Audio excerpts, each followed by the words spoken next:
The Live Up Smart Ring Health Tracker. Yes, that's right, guys. I'm finally going to drop my review on the Live Up Smart Ring from Walmart for 50 bucks to see if it's trash or pass.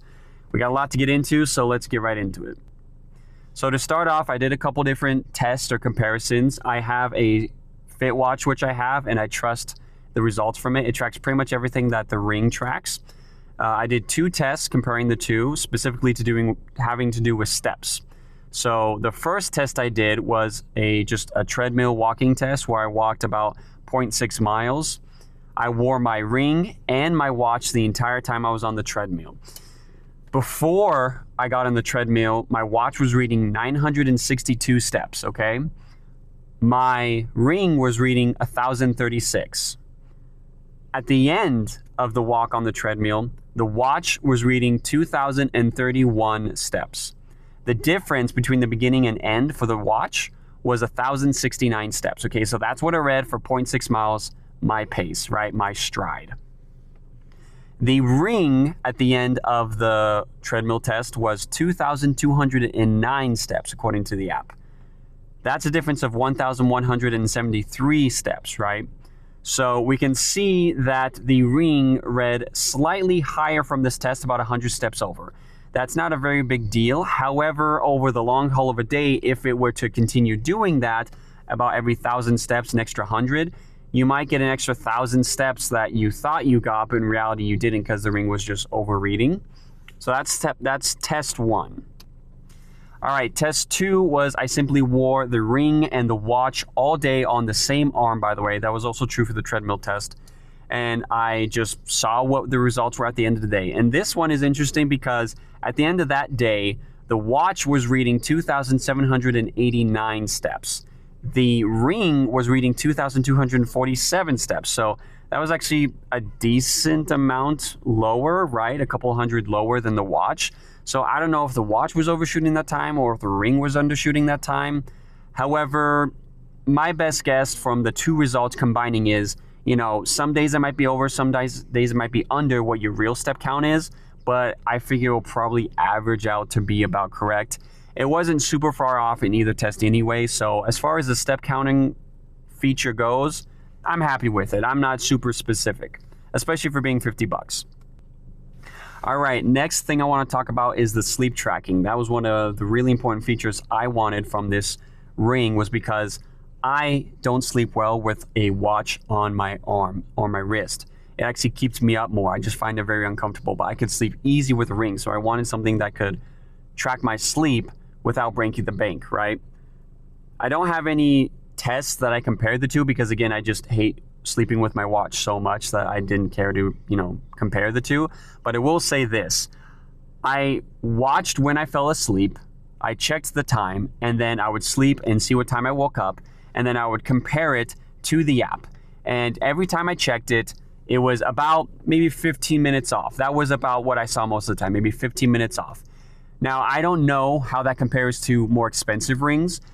I'm not upset about that because honestly, the only way the ring knows if I'm asleep is, am I still? Am I not moving anymore? And is my heart rate going down? So I imagine it might have thought I fell asleep a little bit earlier or a little bit later because my heart rate may have been dropping down as I calmed down for the night.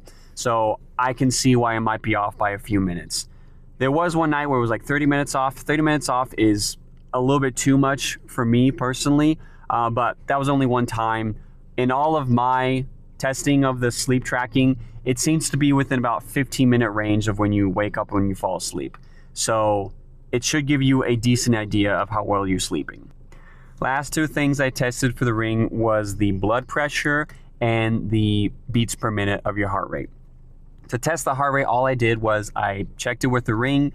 I got a number of 74 at that moment when I checked it, and then I just checked my own pulse and I counted a timer up to 60 seconds and I got 71 beats. So, within 3 beats of each other, to me that's dead on. Your heart rate can go up and down a little bit over the course of a moment. And then to test the blood pressure, the first time I checked the blood pressure, I got 117/76, right? That is also dead on. I can tell you that because in the beginning of December, I got a checkup and I got my blood pressure checked by a nurse. And when she gave me that reading, it was 116 over 75. So we're basically, I mean, over the course of a month, right? I mean, like, of course it's going to be slightly different. Like, that's good. I was happy with those results. I didn't test any of the other features. There's a couple others like blood oxygen levels. It's just a feature I don't really care about. But if all the other features so far that I've tested seem to work good, decently good to very good, I would guess that the other features are going to perform similarly as well. So overall, my review of this $50 Walmart smart ring is, I think it's a pass, right? Now, the question that everyone's probably asking is how, right? If you want a smart ring, you usually have to go to an Aura ring, or maybe there's a couple others like Ringcon or Renfo, but like an Aura ring is like $350, I think, starting. That's like the baseline. And if you want to get a ceramic version, it's like $500. So how on earth can a $50 Walmart ring be only 50 bucks? Well, I have a couple of theories as to why this might be possible, and the fact that it still tracks good data.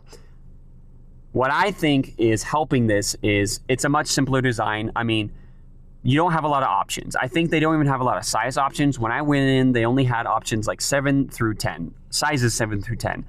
When you go to Aura Ring, they have like sizes 4 through 15. So they're already saving a lot by just reducing the sizes they have to create. Secondly, the design is just going to be black or silver. That's all they had. If you want to get an Aura Ring, you can get, gold, silver, rose gold, black, titanium, ceramic, teal. You can get a lot of different options. This, you get silver or black, and that's it. So I think they're saving on that. Also, the material cost. I believe, don't quote me on this, but I'm pretty sure Aura will actually make the rings out of like, I think silver and gold, and maybe like the actual materials. I believe this one said it's steel. It doesn't feel like steel, but I think it's because it's a steel band epoxied with like plastic or resin over the top. So it's, cheaper material in that way. Lastly, I would say they're probably going to save a lot of money on support for the product, because if we're being honest, this isn't going to have the same customer support as something like Aura Ring. When I went to the Aura Ring website, they had a thing saying on there 24/7 customer support. You know what this support has? Nothing. Let's be honest, right? When I went and downloaded the app, only like it had some Chinese lettering going on in it, right? But it does have English when you download it, right? But when I went to the app, it just had like Chinese text. I think it was Chinese, and there was like 10,000 downloads. So let's be honest, you're probably not going to get much support, if any, on the Ring. And I think those are things that contribute to the fact that it can be cheaper and still give good data and give you good health bio tracking ability or whatever. So while it's cheap, I think it's worth the money, especially if you just want to get some data about your stepping and your step count and your sleep, and you don't want to break the bank. I would give it a shot. Now, everyone's experience might be different. Another thing I think is going to happen is, honestly, because it's a cheaper ring, well, mine worked, there's probably going to be a few more duds. So somebody might get this ring from this review, and it's not going to be the same experience. So just keep that in mind. Take it as it is. I'm happy with the Ring. I'm going to keep it. I would rate it I don't know if I'm going to rate it. I'm going to say it's a pass, not trash.